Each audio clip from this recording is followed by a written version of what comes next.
பெரும்பான்மை இல்லாமல் இருந்துமே இதை கொண்டு வர்றாங்கன்னா அது எதற்காக அதை கொண்டு வர்றாங்க? ஒருவேளை முக்கியமான சில விஷயங்களிலிருந்து மக்களுடைய கவனத்தை திருப்புவதற்காக கூட இருக்கலாம். அதை தாண்டி எப்படியும் தன்னால் நினச்சதெல்லாம் சாதிச்சிட முடியும் அப்படிங்கிற ஒரு மனநிலையிலே கொண்டு வரப்பட்டதாக கூட இருக்கலாம். ஆனால் தொடர்ந்து திராவிட முன்னேற்றக் கழகத்தின் தலைவர் நம்முடைய முதல்வர் அவர்கள் இதை எதிர்த்து கொண்டு தான் இருக்கிறோம், எதிர்ப்போம். இப்போ ஜேபிசி போகும்போது எந்த அளவுக்கு இதை எதிர்ப்பு தெரிவிக்கிறதுக்கான வாய்ப்புகள்?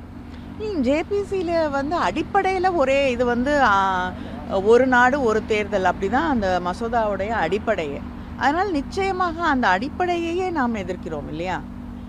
அதனால் ஜேபிசியில் போய் எந்த அளவுக்கு மாற்றங்களை கொண்டு வர முடியும் அப்படின்னா ஜேபிசி உருவாக்கப்பட்ட பிறகு தான் தெரியும். ஆனால் இது மசோதா அறிமுகமே படுத்தக்கூடாதுன்னு நிறைய கட்சிகள் எதிர்த்து தெரிவிக்காங்க. ஆனால் நம்ம அந்த இடத்துல